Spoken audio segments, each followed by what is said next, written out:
안녕하세요. 여의도 서원입니다.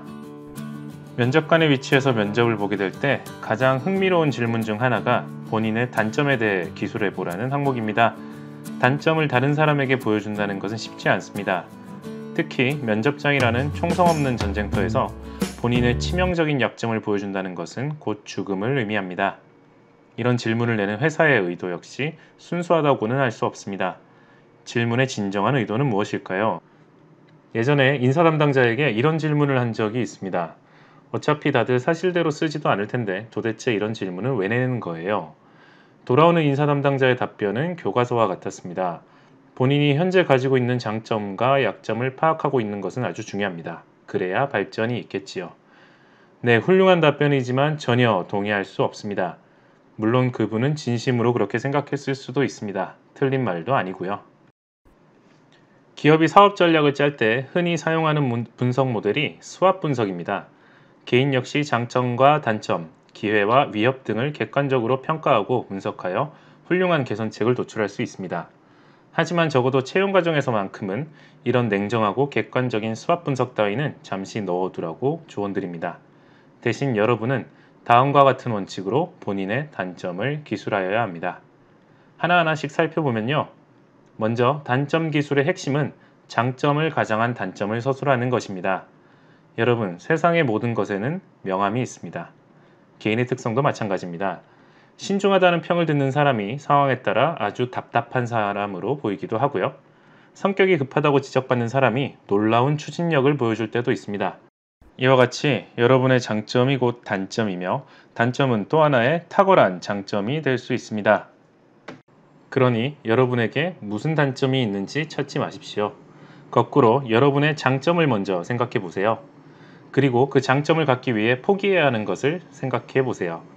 간단한 예를 하나 들어보겠습니다. 훌륭한 외국어 실력이 본인의 장점인 사람들이 있습니다. 그런 사람들에게도 자의반, 타의반, 포기할 수밖에 없는 것들이 있을 수 있습니다. 말하자면 어렸을 때부터 외국 생활을 했던 사람의 경우 한국 문화나 한국어에 서툴 수도 있습니다. 혹은 언어학습 능력이 뛰어나다 보니 수리 능력이나 분석적 사고 능력이 상대적으로 부족할 수도 있습니다.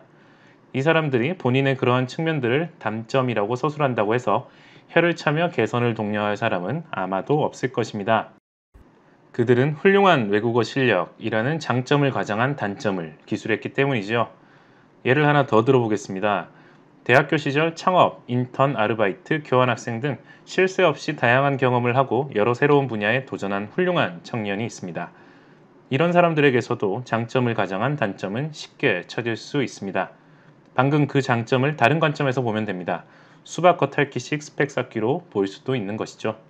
만약 그들의 단점을 금방 실증을 느낀다라고 서술한다면 어떨까요?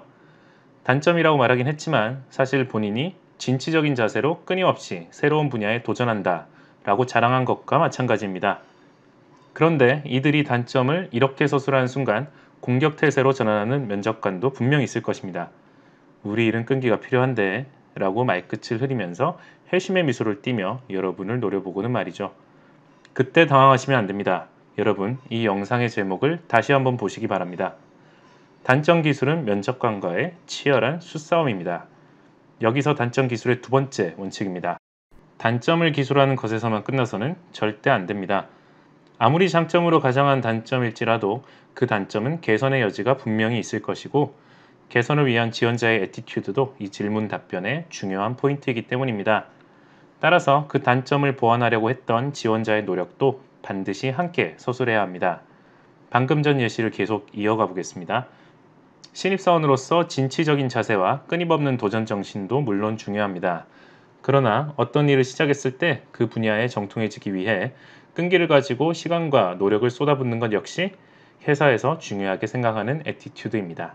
따라서 이 단점을 제시한 사람은 한번 시작한 일을 끝까지 마무리하기 위해 끈기 있게 노력했던 경험 혹은 현재 진행 중인 노력을 반드시 서술하여 본인이 회사 업무를 원활하게 수행할 수 있음을 증명해야 합니다. 앞서 들었던 예시도 마찬가지입니다. 회사 입장에서 한국 문화나 한국어가 서툴다는 것에만 집중한다면 큰 약점이 될 수도 있습니다. 조직에 적응하지 못하고 커뮤니케이션에 문제가 있다는 것은 업무 수행에 큰 장애가 되기 때문이죠. 따라서 글쓴이는 한국어 습득을 위한 본인의 현재 노력을 말하면서 업무 수행에 문제가 없음을 인지시켜줘야 합니다.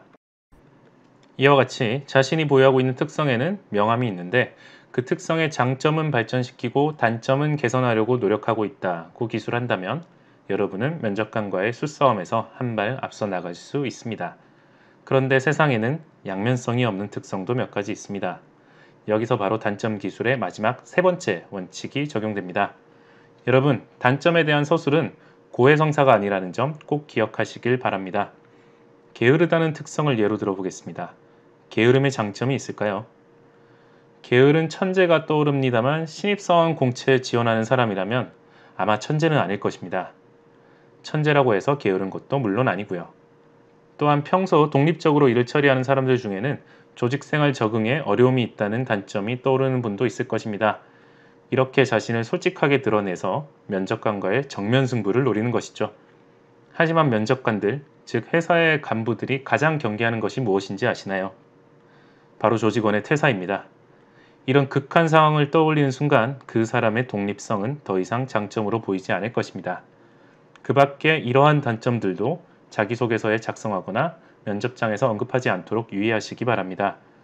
이런 치명적인 단점은 어떠한 장점으로도 가장하거나 상쇄할 수 없습니다.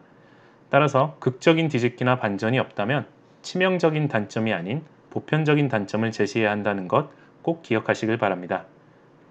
이상으로 단점에 대해 기술하는 방법을 함께 고민해봤습니다. 정리하자면 장점을 가장한 단점을 기술하고 단점을 보완하기 위해 했던 노력을 반드시 함께 제시하고 그 단점은 치명적인 단점이 아닌 보편적인 단점이어야 한다는 것입니다. 오늘 영상은 여기까지입니다. 긴 영상 시청해주셔서 감사드리고요. 다음 시간에 뵙겠습니다. 감사합니다.